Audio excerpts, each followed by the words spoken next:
me, I'm Jennifer Bartlau.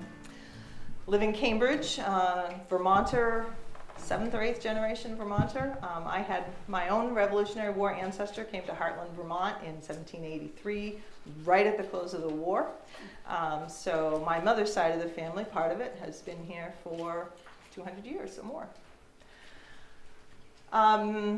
Let's see, from soldiers to settlers, how did I figure out what we were going to do with this exhibit? I was thinking about this last year and thought, you know, it's going to be 250 years.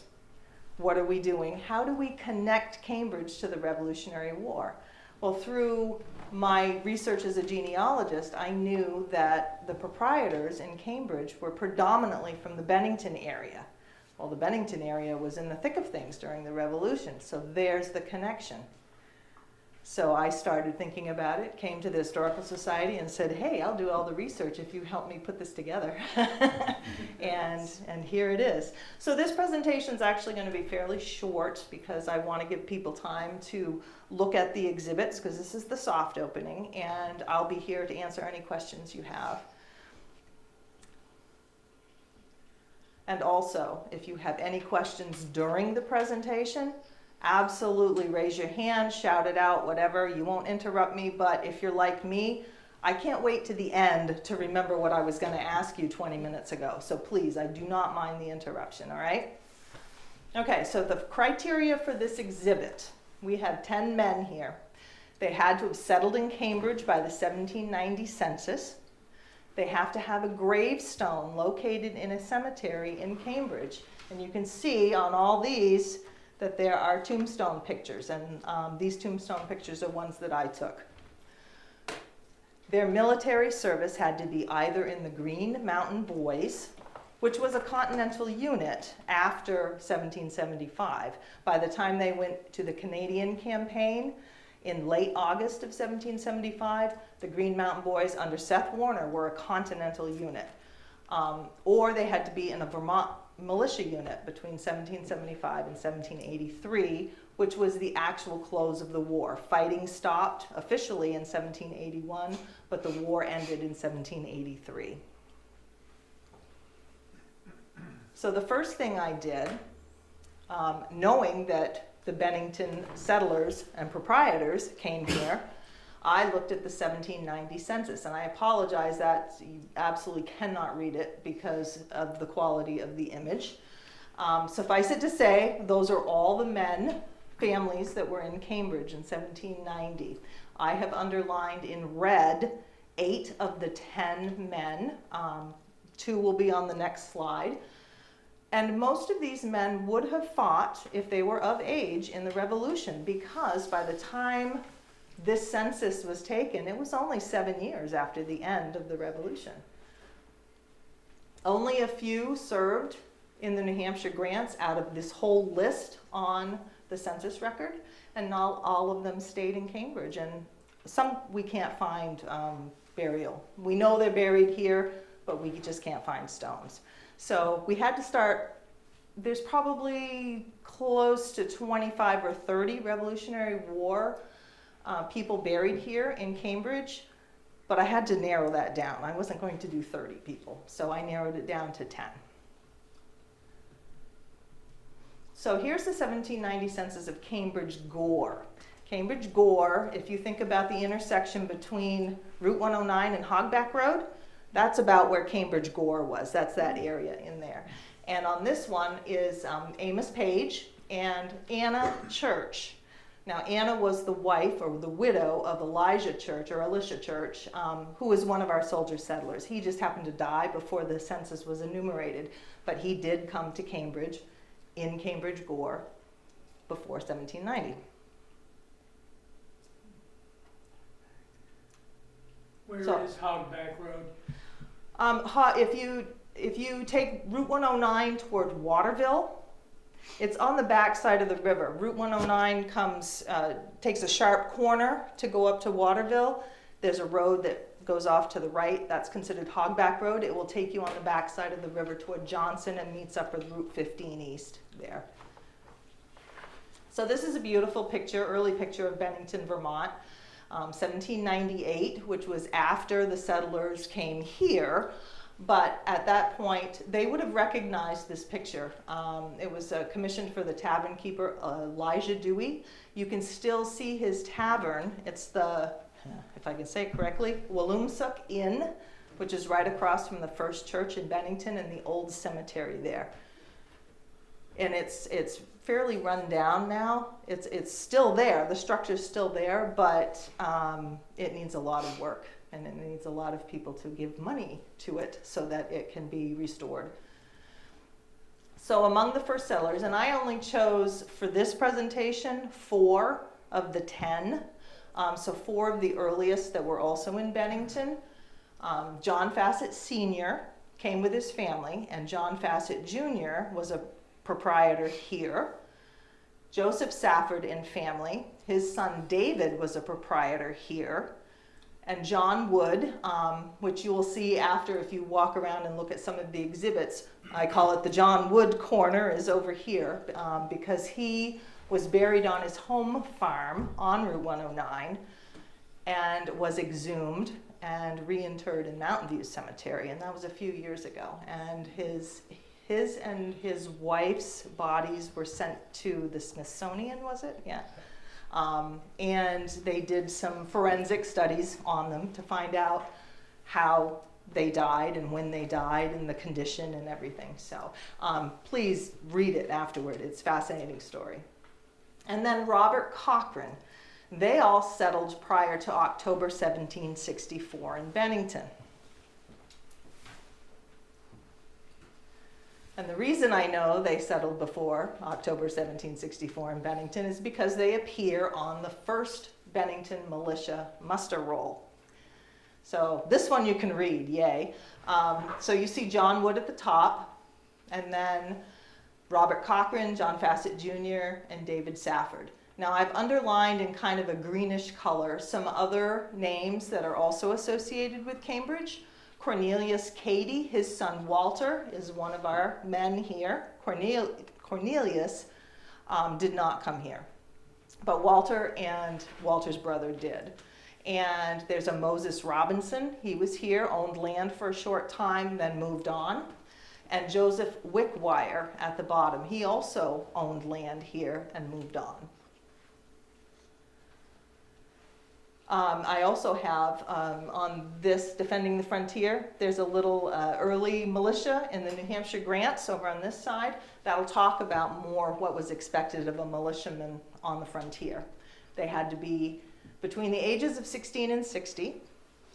And so this list basically, for a genealogist, which I've done genealogy for almost 40 years, this is a great list because that basically tells you all the men in Bennington at that time that were between the ages of 16 and 60. And then you can start to put families together and maybe who's related to who.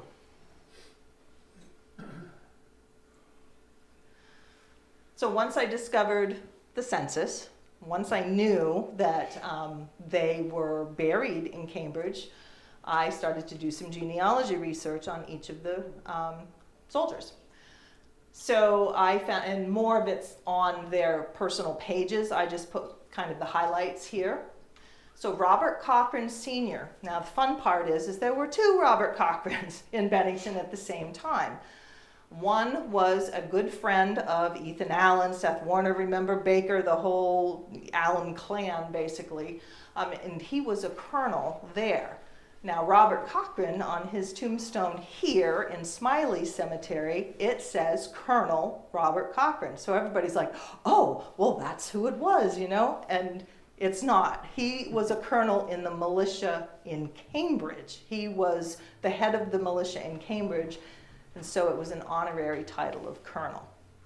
That's why it says it there. It has confused people for generations. His first wife, Mary Gilmore, died in Bennington. She's buried there. Beautiful, beautiful stone. I've seen it. The carving is wonderful. He, as you saw, was a member of the 1st Bennington Militia. He was at the capture of Fort Ticonderoga in May of 1775. fought in the Bennington battle. He married, his second wife was Thankful Rice, and she was sister to Grace Rice, who married Zebulon Bucher, who is another one of our soldiers. You will find as you go through, I had actually thought, oh, let me make a family tree of all this. Yeah, no.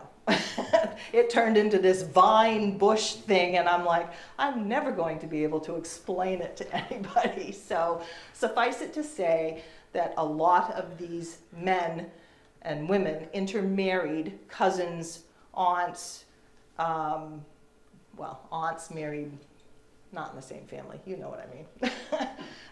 So he was in Cambridge before 30 September 1789, and that I got from a land record. That's his first land record here in Cambridge.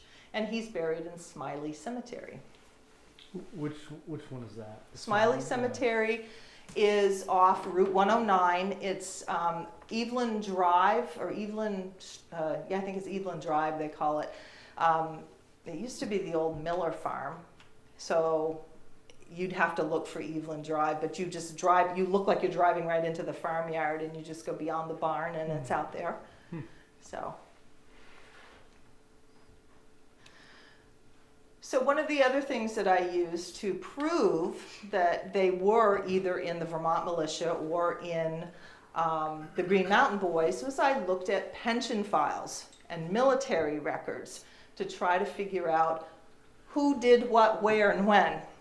So Robert Cochrane, his wife, because he died before pension records were authorized by Congress, his wife was allowed to file for the pension for him as his widow. So this is the affidavit of William Gilmore, age 88. Now let me tell you something about pensions. Revolutionary War pensions, most of these men were in their 70s, 80s, even 90 when they were giving the information. They had to give this affidavit to say, yes, I served with this person, this company, this regiment in these battles. They're mostly correct. A lot of them can't remember exact who their company commander was. They remember the regiment, but they don't remember who the company commander was. So you have to piece these things together. Some of them say, well, of course I was at the Battle of Bunker Hill. Yeah, no, you weren't. You were having babies in Bennington at that time. How could you be there? So there are discrepancies, obviously. But, you know, there's a kernel of truth in these. You just have to read between the lines and then do some other research. I'm going to read this verbatim for you because I don't know how many of you can actually read that, but William Gilmore knew that Robert Cochrane was at Fort Ticonderoga in 1776. I remember an accident that took place, which in substance was this. Lieutenant Cochrane was crossing Lake Champlain from Fort Independence, which in 1776 they were building, to Ticonderoga in a bateau or boat with others, holding 3 guns, and was sitting on the edge or near the edge of the bateau when he was tipped overboard. He lost the 3 guns, but by swimming saved himself from drowning, and was soon after taken up by the boat's crew. And I remember, boy, I can't even read that myself. I remember I was there when he was brought ashore, pretty thoroughly drenched. So obviously William Gilmore was like, oh yeah, I remember that. He was probably laughing about it. That's why he remembered it so well. But those are the types of stories that you get in military pensions, especially from the Revolution, because when you get to pensions from, say, the Civil War, it's pretty cut and dry because those units, you knew the unit, it's very well documented, so you could prove it a lot easier. Some of the Revolutionary War pension files are this thick because so many people had to give affidavits saying, why, yes, I remember him from White Plains, I remember him from Ticonderoga, things like that. They're fascinating reading. So, I also looked at payrolls, and luckily the state of Vermont has a book called Revolutionary Soldiers in the state of Vermont. And they have found pay records, muster files, unit lists, so you can piece together who was where and when. So on this one, underlined in red, Zebulon Bucher, who is one of our soldiers, Robert Cochran, and David Safford. And this is a 1781 payroll. They were on an alarm commencing 2nd August 1781 and ending the 8th, both days included. So that tells you how long they were out, and they were militia. The Green Mountain Boys had longer, they weren't out for like a week or days at a time. They were out for months at a time. So the Vermont Militia, this is Joseph Safford's company, Colonel Ebenezer Walbridge's regiment. Of course, this is page 2. It would have been, that whole old information was on page 1. So I wanted to note the name Mingo Black. He was one of 8 known men of color who served in the Vermont Militia or the Continental Unit, the Green Mountain Boys. He was a free man, and I wondered about that, but I happened to be in Concord at the national parks talking to people in the Concord Museum last week, and I was telling them about this project, and I said, I talked about Mingo Black, and I said, I don't know whether he was free or enslaved, and she said, well, was he paid? And I said, well, yeah, he's on a payroll record. Was there another name with him? Was there a name / Mingo Black? I said, no. I said, he's there singly. And she said, he was a free man then because they paid him, not his owner. So I was like, oh, okay, good to know. I could not find him in the 1790 census. I did a little search. He did not come to Cambridge as far as I know. But I was just interested to see where he went after this one instance of him in the Vermont records, and I could not find him in the 1790 census. And I was like, why? Maybe he changed his name. And then I realized that the 1790 federal census only enumerated free white males and females, or slaves. They did not enumerate free black or mulatto men. Did the slaves have a first and last name, or just the first, as the Southerners would have done? Well, by the 1790 census here, Vermont had outlawed slavery for the most part. They actually just talked about it in the legislature the last couple of years, where slavery was not outlawed completely in Vermont. But any non-white person in the census was first and last name here. And of course, in the southern census, like you said, it was just the first names, and sometimes it wasn't even the first name. It was just male, female, and the ages. So.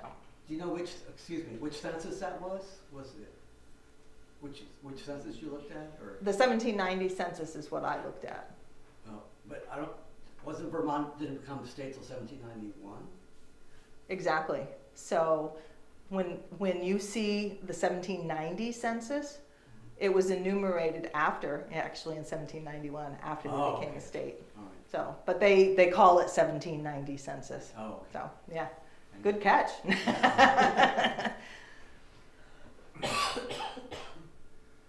Okay, so here's a list of Captain Samuel Robinson's company at the Battle of Bennington. And here's Robert Cochran and David Safford. Now this is from somebody's papers, Highland Hall's History of Bennington. He gathered papers from people who were in Bennington, because this history was done in the late 1800s. So there were still people whose ancestors had been in this battle that had papers and had documentation about this. So Robert Cochran and David Safford are here. There is a second list. My own educated guess is that most of the men who were of fighting age in Bennington were in the Bennington battle in some way, shape, or form. Either they were in the rear or they were in the thick of things. But there are just no lists. No, obviously you go by, hey, we're going to the battle, come along, and how do you know? You can see Ezekiel Brewster here. There are some other last names, if you look at the list, that are Cambridge names. Again, with the criteria, if they didn't have a tombstone here that I could find or that we knew about, then they weren't in the 10 men that we chose. Do you know what, or do you surmise what it was that brought so many of these folks here? Was it like land or jobs or what is it about Cambridge? It was land. Land, I do surmise why they chose this area, and it actually has to do with 1776. Basically, after the Canadian campaign ended in the summer of 1776, John Fassett Jr., his brother Amos, and his brother Jonathan were stationed at the Jericho Blockhouse. There's a little card here about the Jericho Blockhouse. And I'll be talking more about that because this will go on. This will have another panel next year for 1776.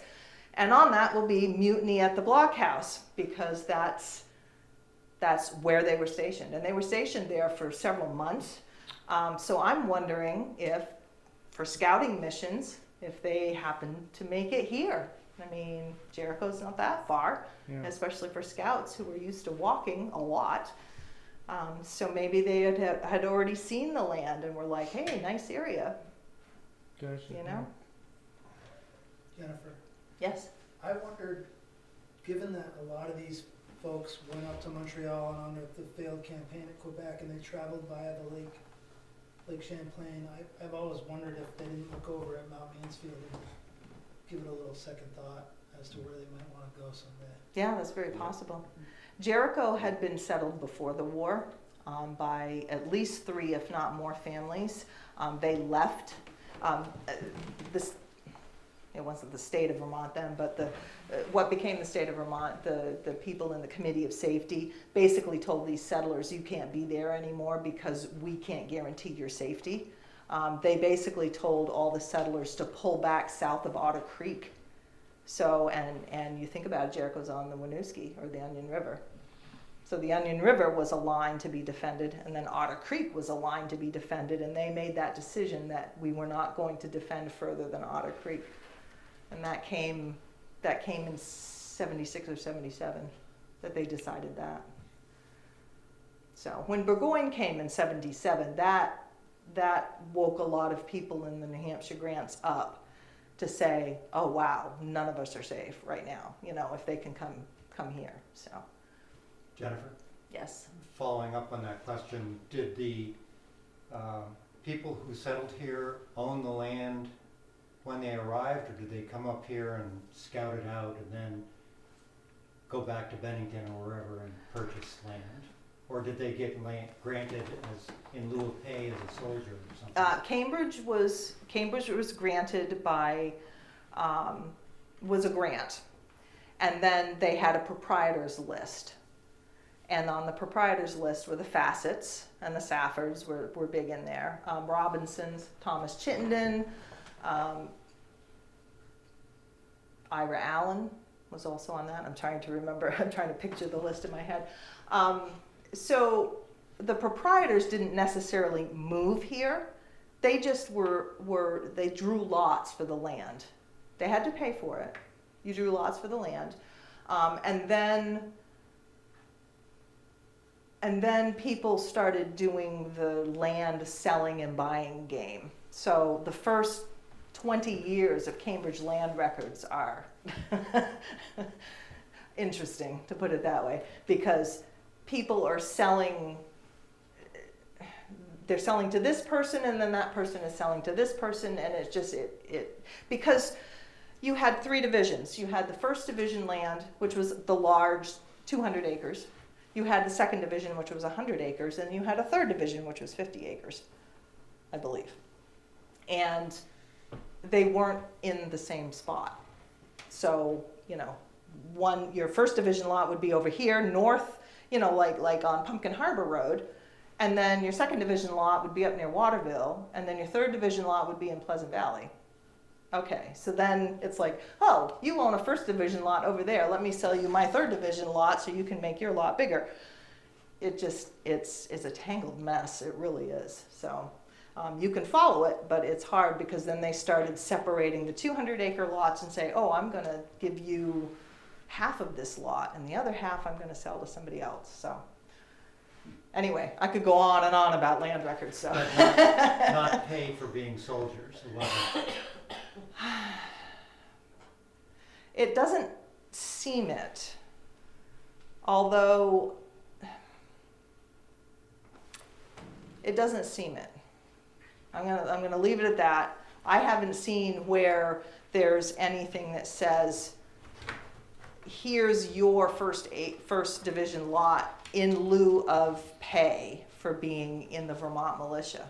I mean, you can see that there are payrolls, so the militia was paid from at that point, the state, or the Republic of Vermont, it would have been at that time. It wasn't paid by the Continental Congress, not at all, because Vermont wasn't a state. So they had to take care of their own. Are we done with land records? Good.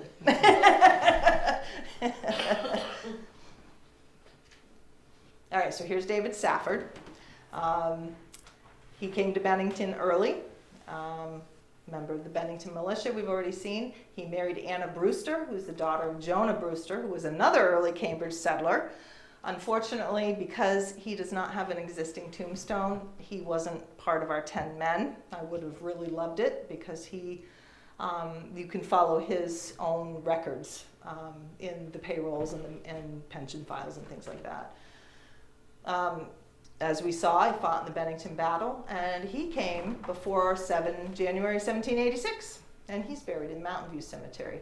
And I will say that part of Mountain View Cemetery is very dark because of the trees, so you can see it was a nice day, but the pictures of Mountain View Cemetery stones are very dark and very shaded, so I apologize for that.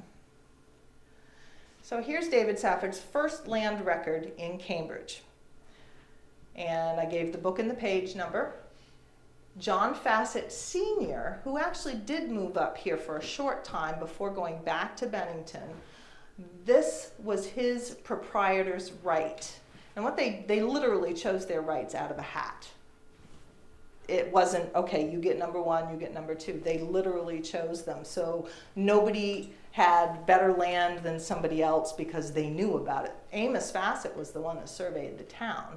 So of course the Fassetts would have known which were the decent lots by word of mouth. So he sold it to David Safford of Cambridge. So he was of Cambridge by the time that he bought that land. Where he was living at that time, he could have been living, who knows, on his wife's father's land, which would have been right in here, right? Yeah, the Brewster land was all basically Jeffersonville. So there was 200 acres located at the intersection of Route 15 and Pumpkin Harbor Road. Later on, it was known as McCoyville, and the Saffords owned that land for generations. There was a mill there. They owned partway up Bartlett Hill, just the beginning part of it, probably up to about Mountain View Cemetery, that area. So you think about what 200 acres looks like. All the bottom land on Pumpkin Harbor Road, maybe even over to North Cambridge Road at that time. And here's John Fassett Jr. He came to Bennington early, married Hannah Safford, sister of David. Remember, family. They all had family connections, and they all came up here. Another early person was Samuel Montague. He's not in, he could have been, but he's not in this, the 10 men here. He also intermarried with the Saffords and the Fassetts. Member of the 1st Bennington Militia. John Fassett Jr. was in the Green Mountain Boys. He was the only one from the Green Mountain Boys who stayed and was buried in Cambridge. An original proprietor. Here I said it. He possibly knew this area from his scouting deployment at the Jericho Blockhouse in summer, fall of 1776. Now, where the Jericho Blockhouse is, how many of you know Skunk Hollow Road? If you go down to North Williston, okay. So at the end of that road, before you turn on to 117, there's a house right on the road on the left, and there's like a little out building, and then there's a red barn that is very old on a stone, fieldstone foundation.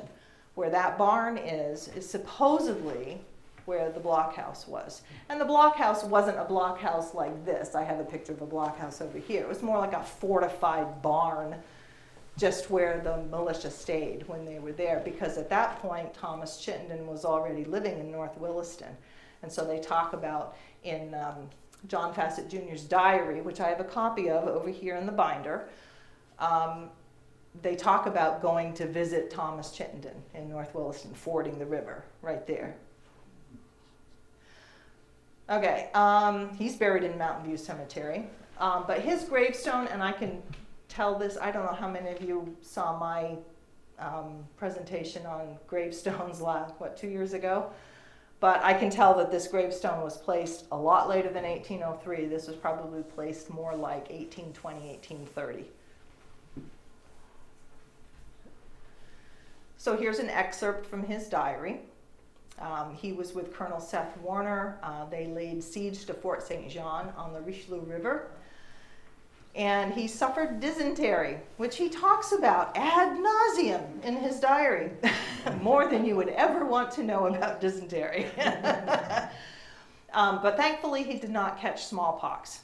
Now, next year, we'll talk more about smallpox in '76, because John Adams, future president, actually wrote to his wife that how sad it was that they lost the Canadian campaign because of smallpox, because it decimated the troops.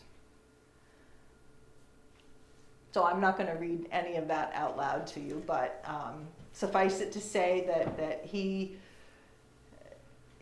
very detailed about certain things. Okay, so here's John Wood. And John Wood, like I said, the John Wood corner over here.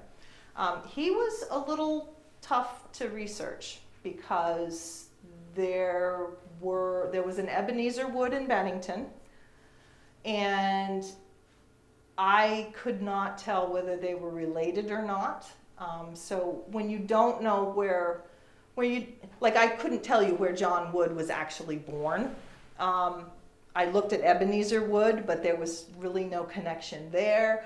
So I'm not sure. It was yes? I think it was North Springfield, Vermont. That's what my research shows. For John Wood? Mm-hmm. Went to Bennington after that. Supposedly that's where the family was from, was North Springfield. North Springfield, when he was born in 1740, North Springfield didn't exist. Well, it's that area. So he might have come there Maybe as a young man and going to Bennington. But it is very hard to find all around. Yeah.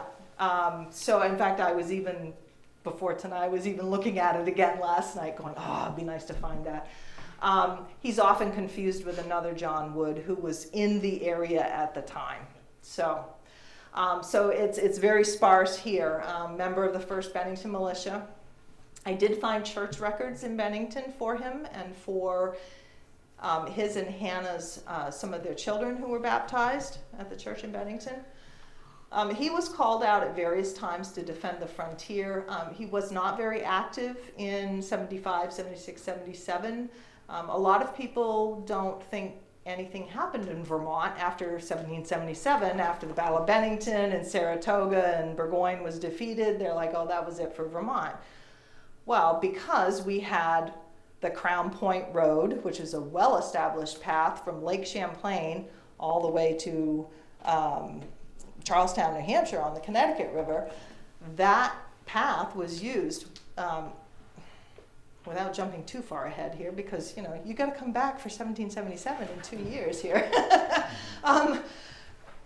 Basically, when Ticonderoga and Mount Independence were taken over by Burgoyne's men, there was, these men were not captured at Saratoga with him. They stayed at Ticonderoga and Mount Independence.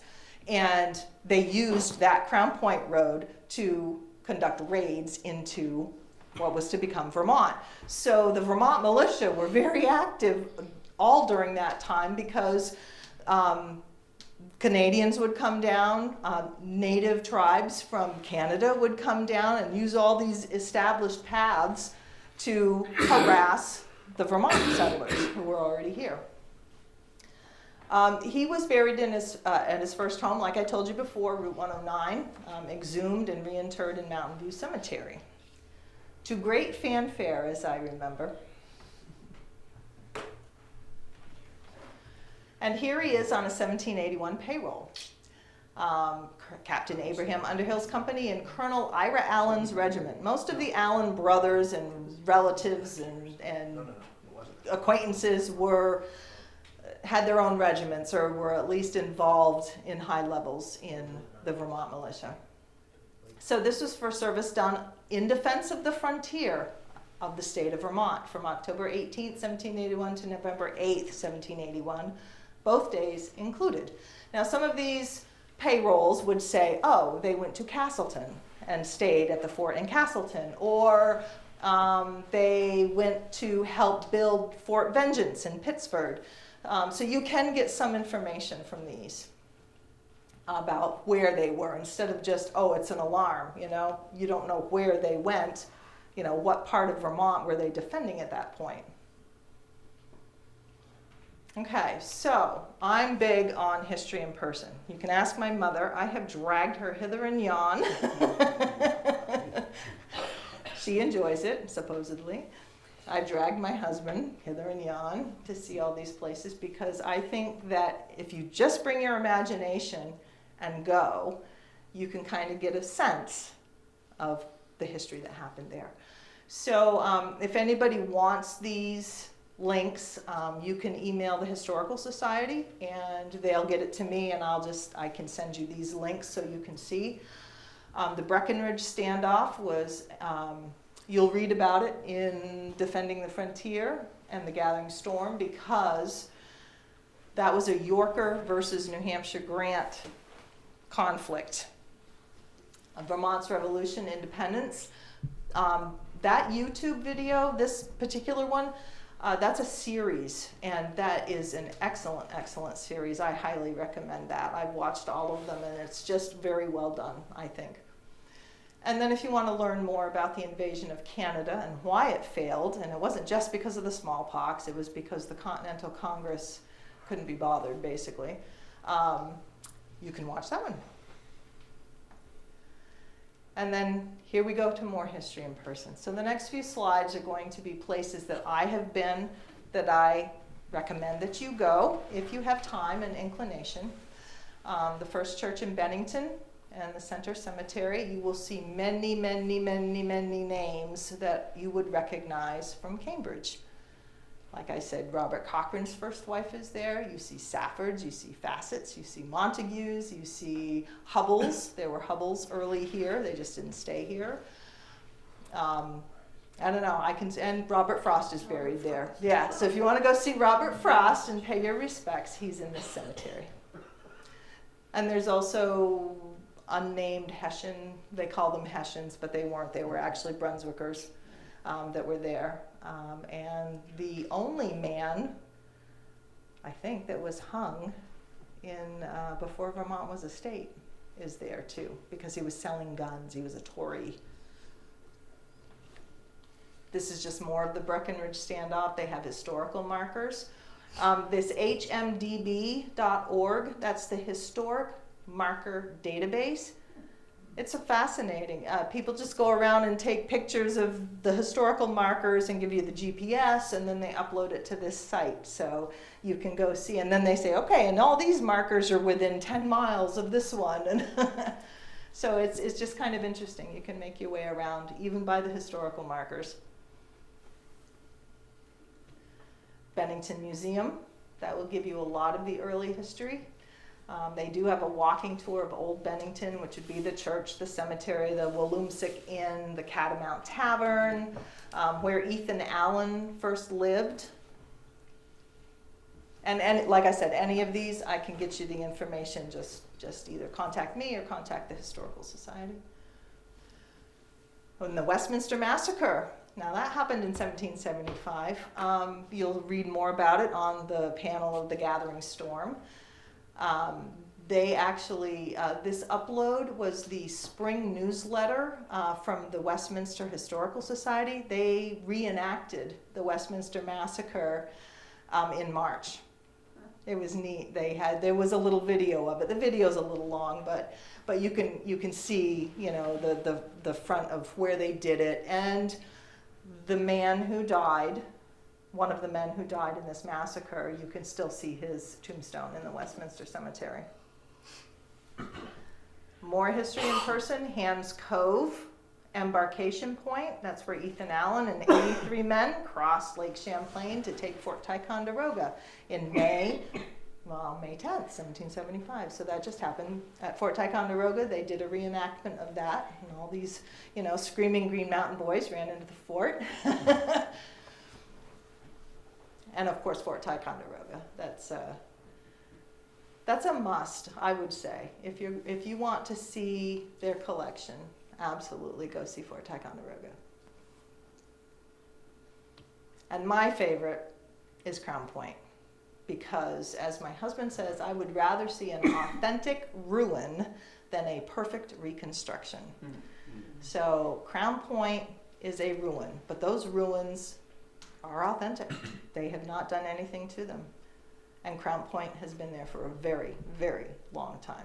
It was built during the French and Indian War, so we're talking 20 years before, or more, before the conflict of the Revolution. And then the Crown Point Road, there's an organization that they have, sometimes it's the Daughters of American Revolution will place markers all along the Crown Point Road. They have a book, tells you where all the markers are. I don't know if they've done it by GPS yet, but my mother and I tried to find. We traveled from Charlestown, right? Charlestown, I think we went up to Pittsford and said, forget it, we'll go home. We got to the Plymouth Lake. And then we went up to Pittsford because we saw where Fort Mott was and Fort Vengeance. So. I remember that one. So anyway, it is a neat journey, and there are places where you can get off the beaten path and go down the not so beaten path. And the Crown Point Road organization actually does history walks into cemeteries. You can walk part of the road, and then they'll give you the history, and it's just a fascinating road and organization. Ethan Allen Homestead, a lot closer to home than some of these other places I'm talking about. Of course, they have a lot of history about Ethan Allen. Ethan Allen I don't talk much about him in this whole exhibit because he was captured in Montreal and wasn't seen or heard from for several years. So although he figured largely prior to 76, of course, helped, capture Fort Ticonderoga, he's almost never heard of, for the rest of the war. He becomes a lesser character to play. And the Vermont Historical Society, of course, have to put a plug in for them. So, thank you. And like I said, if you would like a copy of the resources or website addresses used, you can let me know. My bibliography is probably about 7 pages long, so if you want to know all my sources. At Yes, sir. At one point you mentioned that one of the grave sites you'd photographed, one of the markers, you could tell it had actually been set I don't know, Later. decades later. Yeah, it's the style of the stone. The style. Yeah, it's the material the stone is made from, and it's the style. Okay. It's more indicative of 1830s, 1840s. So whether the old stone just deteriorated, Sure. one would think that 1803 it was probably that old. It's marble. It's flaky though, and I used to call it soapstone because it was just, you could literally take your thumbnail and scratch it off. And they fall apart. So. And they also had the name of the builder of the stone on the back. Some of them. Some of them do, yeah. Yeah. So if you know when he did his work. Mm-hmm. A lot of those are below grade though. Yeah. I'll segue off a little bit. Somebody in town contacted the Historical Society to say, I need to know who the dead bodies in the basement are. I said, oh, I'll take that challenge. So what I discovered was that there was an old graveyard at Cambridge Junction that nobody seemed to remember or know about. And what I found was a newspaper article that basically said, our friends are exhuming their loved ones from the old graveyard at Cambridge Junction and reburying them in the new Jeffersonville Cemetery. And this was in 1879. And it gave actually the name of the man who owned the house in question, and said he's just moved his first wives. So what he did was he repurposed the big stones, because what you see above ground for the old stones, 1840s, 1850s, anything that's not set in a base, fully, a third to half more is underground to keep it stabilized. So these are huge gravestones in there, and he just repurposed it on a dirt floor basement. Why he put the name up, I don't know, but because people have been questioning it obviously for years. So there are no bodies in the basement, I am happy to report. Any other questions or? Well, please, thank you.